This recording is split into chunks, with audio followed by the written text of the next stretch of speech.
Hello everyone, and welcome to Be Well with Michelle Greenwell. I am so excited to start episode 1.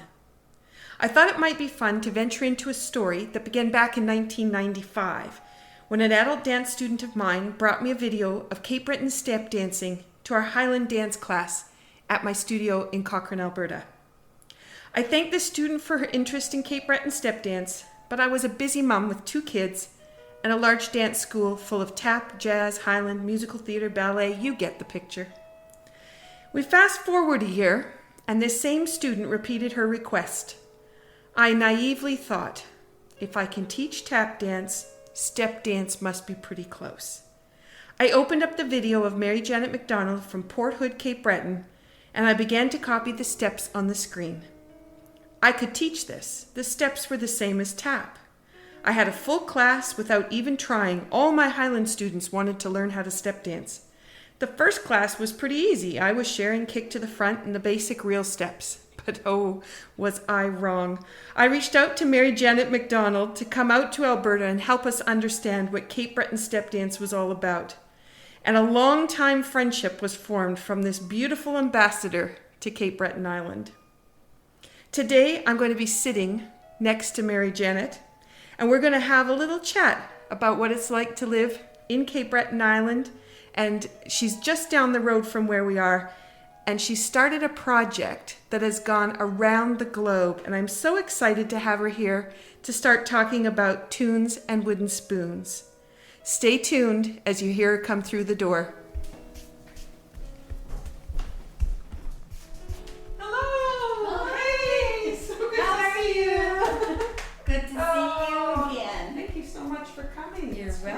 Did I make you a cup of tea? I'd love a cup of tea. Beautiful. Some King Cole. King Cole tea with a little milk in it. Sounds great. Well, we've poured ourselves a cup of tea, and Mary Janet and I are sitting down together now, and we're all set to have a little chat about tunes and wooden spoons. Thank you so much for coming. Oh, it's my delight. I love being with you, Michelle. So what made you think about doing a live stream of a cooking show? Accidental. It was totally accidental. Of course, COVID had reared its ugly head around the world, and it landed in Canada. And we have 7 children, so 3 of them are living in Alberta. And I was talking to my daughter out there, Margie, and she was trying to think of some things that we could do to keep in touch, you know, between Zoom meetings and, challenges, photo challenges, whatever. And then all of a sudden she said, Mom, why don't you just do a recipe? And one of the most favorite things in our house that the children loved were my cinnamon rolls. And she said, why don't you just teach some family and friends how to make cinnamon rolls? And, we can all take a turn. And I said, okay, I'll go first. And never thinking that it would become what it is. And how is it that they ended up in the background and you're in the forefront all the time, hey? Isn't that the truth? But you know what? They're in the background, all of them, and they all are working to help me put the presentation together, and afterwards between YouTube site and everything that's come out of it, they are very much a part of it, but silent partners. And then they have the benefit of they get to taste the practice run plus the real thing, so they get double duty. Exactly, because I always make everything. I want to take a picture of the recipe that I'm going to be making on the following Sunday. So I do make it twice a week. I make it on the Tuesday, Wednesday, or Thursday, and then I tell everybody, this is what we're going to be making on Sunday, and these are the ingredients you will need. And so I hope you can join me on Sunday at 2. So I end up with all of that, the cookies or the loaves or whatever. But I've become very good at giving my stuff away because you know how they're talking about the COVID 19 pounds or what is it now? I'm sure I've reached that, but it's a good thing. People are benefiting and businesses are benefiting and having stuff for tea in my small community anyway. Yes, yeah, it's beautiful. So you mentioned the cup of tea. So you do have a cup of tea after you've got everything in the oven, and you're very specific about the cup of tea and your china cup. Do you want to talk about that? Yes, I do believe, with tea, especially in our Cape Breton homes, it kind of, it's something that binds us all together. And that's the first thing that you ask. Once people come in and they sit down and they're going to have a visit, you say, would you like a cup of tea? And it's just a thing that you do as a homemaker and as a hostess and as someone, if somebody's coming to visit you, you want them to feel at home. And I love my king cold tea. I make my pot of tea and I have a little milk in my cup, and I share that with them and have that conversation. Then everything, great conversation happens over a cup of tea, and there's a comfort there, I think, with people. And so I really wanted any episode that I was doing to have that at-home feeling where we could just sit and have a visit. And what do you do in the visit? You have a cup of tea.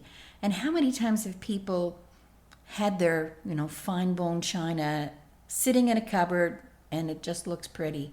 So I say, bring out those beautiful cups and saucers that instead of your regular mug that you might have every morning, and share it with friends. And there's something about using those fine dishes, because sometimes we never ever get to use them, and people pass away, and look, all of those dishes, they were never used. They were just there looking pretty. Save for when the saved good for company whenever. comes. Exactly. So I like that warmth that it brings to the conversation. Mm-hmm. And I have, even when people come over, because I have different choices of teacups as well, and I'll ask, do you want a mug? Do you want a cup of tea?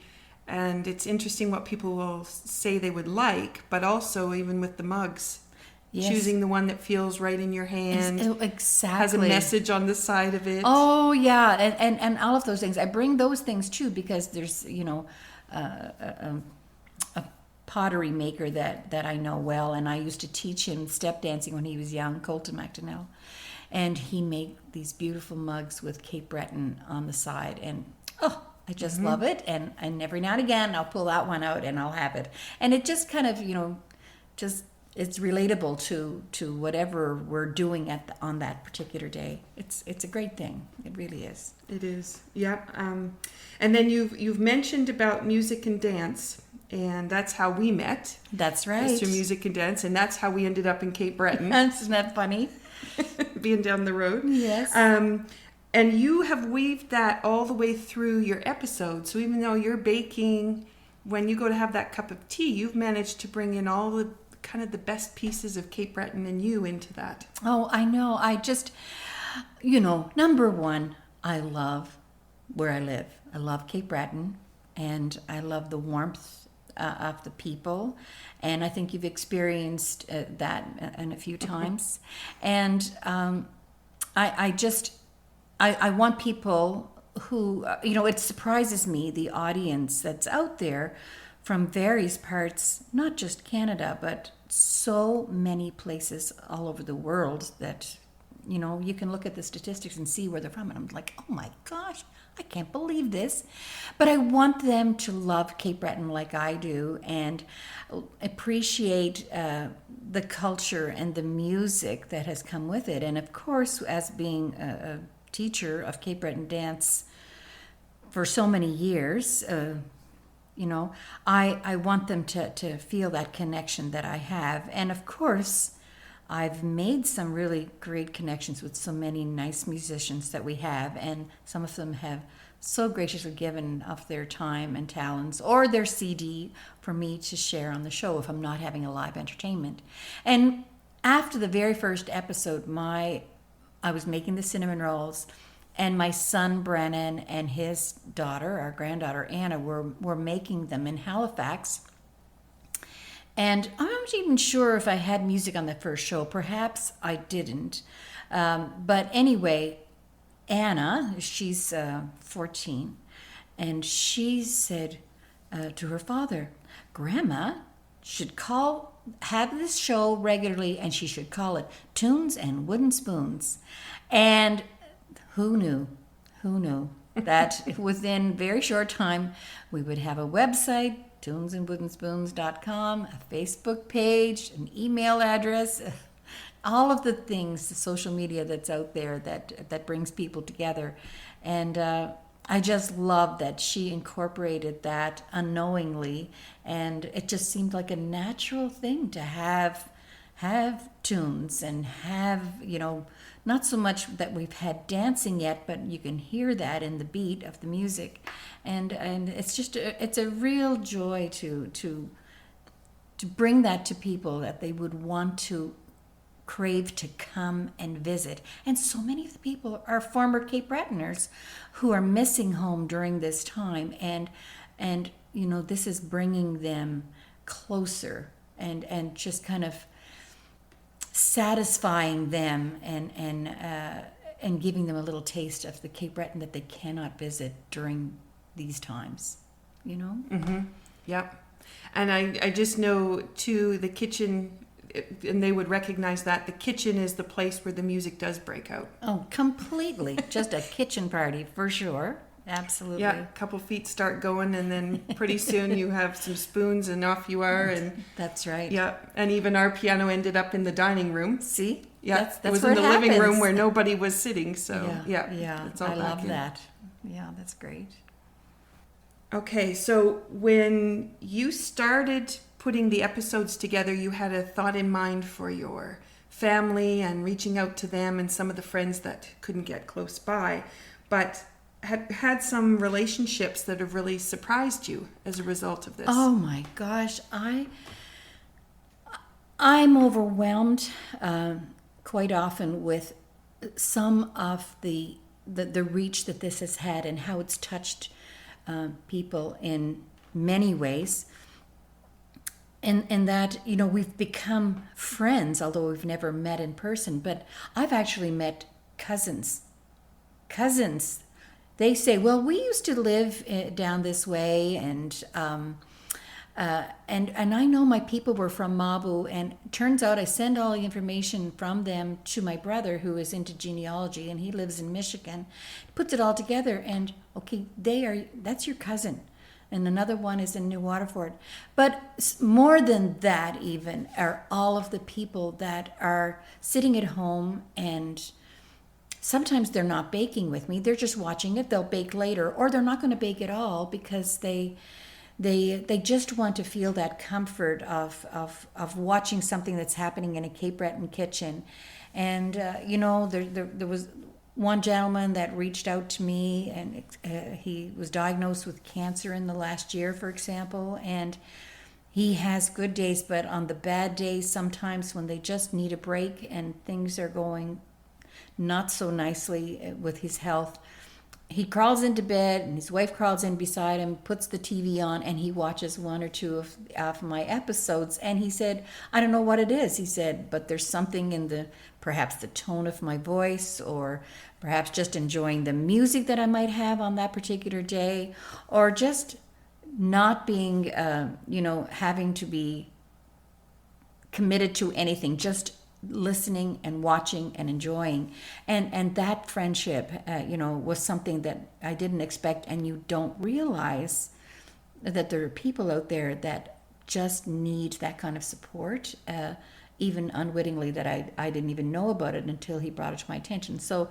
I always think of their situation and hope that he's feeling good. And there's lots of other people. There's so many that there's a 92-year-old lady who was taken out of her nursing home at the beginning. Her daughter wanted to take her in with her because she was worried, and it was a good thing that she did that. She's a bit hard of hearing, but she watches every little thing that I do, and she just loves listening and watching me bake because it's something that she used to do all the time herself. She had a family of 10 or 12 kids, and you know, that was her life. She baked for them every day, made bread or whatever. So she watches me making bread, and it just brings her such comfort. And then they write and they tell me this, and it's a feel good thing. It just makes my heart just melt, because I'm so happy that it's bringing comfort to, or joy to, these people that, and otherwise I would never have met. Even though I haven't met them, I have met them in this environment, and it's a beautiful thing. It's just, I get as much joy out of it as they do. You know, I can tell you that. And I can see when you're doing your episodes, as you're looking at the camera and you're talking about what you're going to do next, it's like you can almost anticipate what somebody's going to ask you, you know. How did you do that with the butter? Yeah, you know, exactly. Well, how long did you stir that for? And all those little questions that a person standing beside you might have asked. It's exactly like being there. And thankfully, you know, many of our children are online at the same time, and they'll answer for me. But some of these people that are out there who found themselves working from home and having to be at home and wanting to find something to fill their time, maybe were never bakers before, and they're finding that there's a great comfort in creating something like that, and it gives them great joy. So some of those questions are very valid questions for somebody who is a beginner baker, even though they're in their mid-40s or 50s. They weren't raised baking.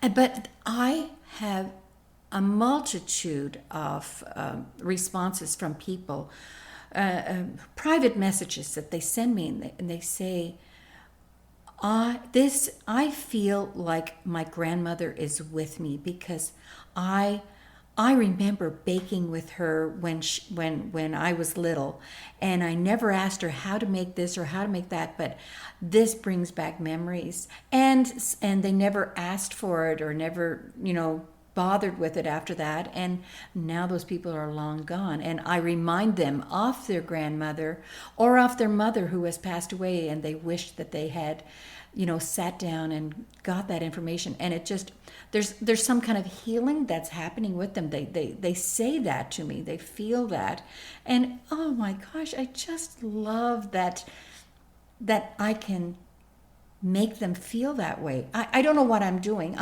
I'm just a plain Just a plain old baker, and I'm, you know, perhaps sometimes talk too much or go off on a tangent, but I feel like, okay, they're sitting around the table with me, and I'm just going to explain it. And of course, going back to dance, that's the one thing that I loved about dance. I didn't so much love dancing up on the stage when I would dance on stage, but I absolutely loved teaching and passing it on.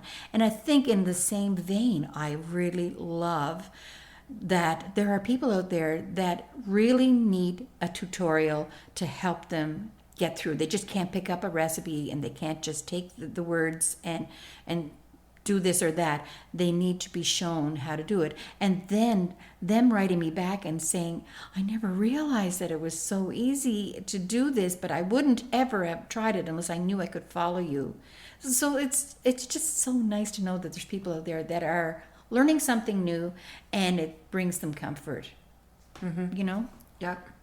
I remember traveling. We would go to visit my great-grandparents and my grandparents, but it was my great-grandmother that did all the cooking and loved to cook. And we'd go to make noodles. That was the thing that we did when we were visiting. And when we made noodles, it was an all-day event. Okay. Because you had to make enough noodles until the next time you would be visiting, which could be 6 months or a year. So we would make noodles all day. So in my head, I had the idea that it was an all-day thing to make noodles, so I would never have enough time for that. And then I realized, oh no, it was because we made 12 batches. Yes. Not one, Yes. we made 12. So we were rolling all day, but then I just was like, well, it's only half an hour to make noodles, and then you have fresh noodles. See? Anyway, but I was privileged enough for the one time we got to make strudel. Oh. And strudel you have to roll so paper thin. And she never made it with any of the other great-grandchildren because they were too young. And it was only the one day that she chose to make that. And so it's one of those memories where, you think about it and you think, wow, I got to do that.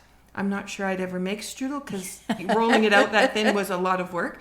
But it was such a special time. Oh, yeah. There was just that bonding that takes place, Yeah. Oh, that's beautiful. So what does it feel like to have your episodes go viral?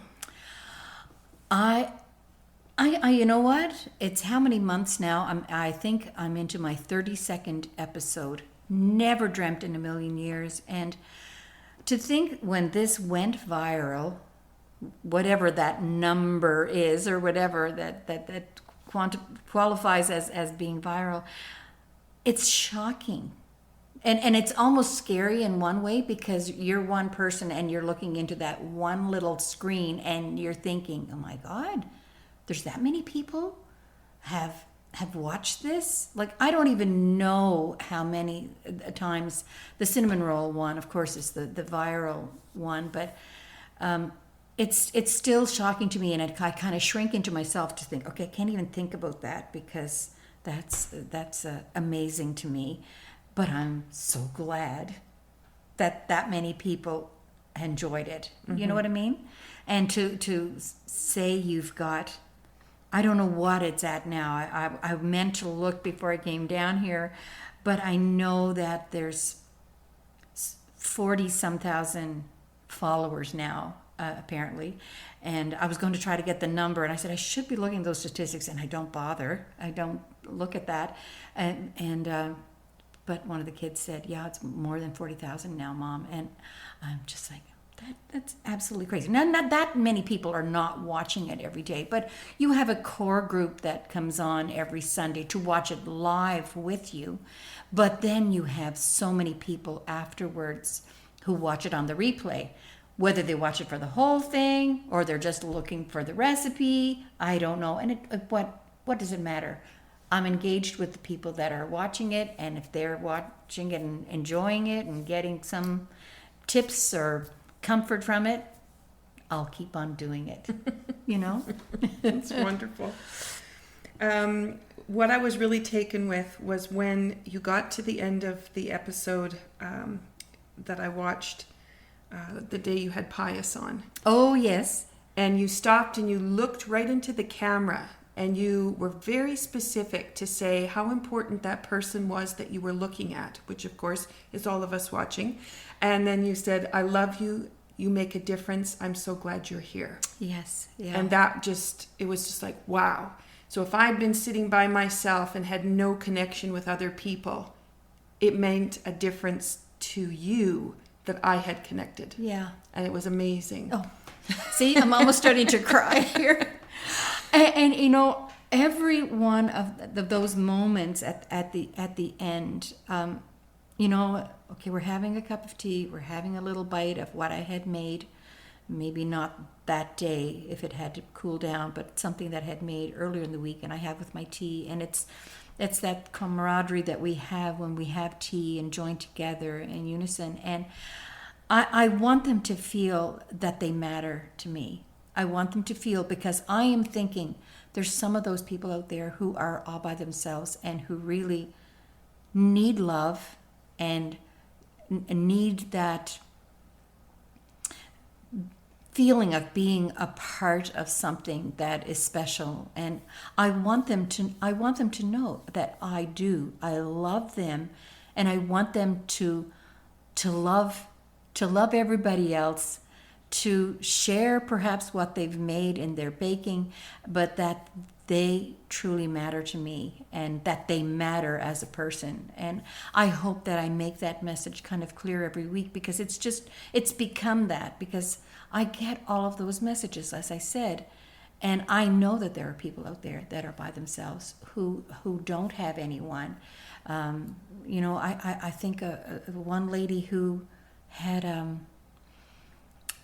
a car accident a number of years ago and left her unable to work. She lives by herself, and she used to love to bake, and she's alone in her apartment, isolated. This was earlier on, maybe in June or something like that, when she reached out to me and she said, I said to myself, I'm going to bake something. I used to love to bake, and maybe I can make it with her.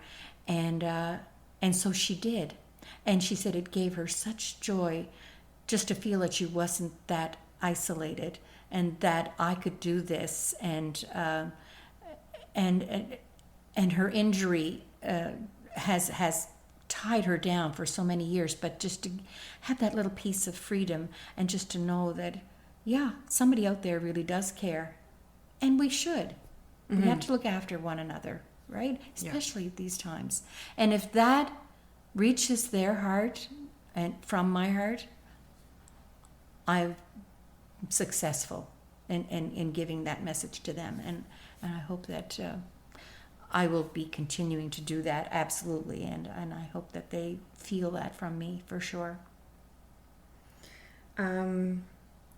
So as you're thinking about just that part of the story, and about providing that means for somebody to do some baking, and then their ability to reach out from there. So you've reached out in your way, but now to inspire those people, how can they reach out? Yes. Where can their baking take them? Oh my gosh, I have had so many stories. I'm taking this as how they then will share what they've learned, right? And I have so many messages from people. I made what you made today, and I shared it with my neighbors. And I never really met my neighbors before, wherever they're in a city. And they just tapped on the door, and they left a bag on the handle, and they left a little note, and shared what they made. And they were so excited, and it's become a regular thing. And then they get to know their neighbor, for example. That's just one little example of what they've done. And I just think that's so special. And just people willing to, instead of just going to the bakery and buying something to take to an event or whatever, the joy that making something and putting your love right in this concoction that you're mixing up and sharing that with everybody. I think they've really enjoyed that, and it's made them reach out more so than they ever would have had this not happened, had COVID not happened. And that encouragement. Yeah. Yeah, the blessings hidden underneath. Yeah, exactly. Exactly. So with that, what has Tunes and Wooden Spoons gifted you back? I cannot express to you the joy that has brought me. I know that I matter to a lot of people, and had I never done this, I wouldn't have been touched by any of that. And the messages that they have given to me, I think it makes me a better person. And look what you're doing. Just me being here with you today, we probably wouldn't have done this had this not happened. Right. And it's making me stretch my boundaries a little bit, and be more comfortable in sharing or talking or speaking. I can't tell you the number of interviews that I've had to have with some radio stations, and being on national TV on Your Morning with Ben Mulroney and talking about my cinnamon rolls, like Lord above. I attribute that all to one journalist in Sydney at the Cape Breton Post who called me about my cinnamon roll video that she watched, and then Chronicle Herald picked it up, and then CTV Atlantic picked it up, and then CTV National, and then CBC. They picked it up on As It Happens. They're all looking for good news stories, and it was just a kind of a good news story. And then a comedy show out of CBC, they picked it up, and it's just so nice. And the kids are so proud of mom that, that you're reaching all these people, and they'll say, "Oh, your mom is the one who does that. We love it. We're baking with the children now. We never baked before." And so all of that comes back to you, and it just fills me with just so much happiness. So I've received even more than I've given out, I'm sure, because it's a beautiful thing. And I find that same when I'm doing Tai Chi. Yes. Because Tai Chi is from the heart, and I guess sometimes it's a really busy schedule. But Yeah. the same thing, I'm always gifted back You more are. than I've ever offered. Yeah. Or feel that I've offered. And that's what keeps me going too. Yeah, and you just say, "Well, I'm not going to stop doing this. There's people depending on you bringing this, so I'm going to keep on going." Yeah. You know. Yeah. Now you had some quotes I think you wanted to bring up. Oh, there was this one special lady that is living with her mom, and if I could find it here, this is stopped working here, of course. It's computers. You and your baking videos truly bring joy to so many and lots of pride to all Capers near and far. It is obvious that your home is filled with love, fun, music, and a welcoming atmosphere. It is wonderful how you speak of other talented people and make everyone aware of them. You speak so proudly of the area. You are a great asset. Anyway, just it goes on, and it's such a beautiful thing to think that somebody thinks of you in that light, and so it's pretty special. I think that pretty much sums up where we're at. Aw, Yeah. that's beautiful. Thank you so much for coming, and I enjoyed every moment of it, and it's always nice to have tea in this beautiful china cup and with the perfect teapot. It's the perfect setting. So thanks, Michelle. I know we go way back, and it just makes me so happy that you are here in Cape Breton, and you and Dave have made such an impact on our community. You've brought yourselves and your love and your talents to share with everybody, and it's a better place because of that. oh, thank you. You're welcome. And it's because of you. Imagine. And a little step dancing video. Isn't that funny? That's great. It's a good You thing. just don't know where you're going to go when you reach out with something. Seriously, isn't that the truth? Yeah. So our message for today is that if you've been thinking of doing something to reach out in community or just to reach out to the neighbor, instead of thinking about it, just take a step forward and be a part of the action. Yeah. And thank you so much. You're very welcome.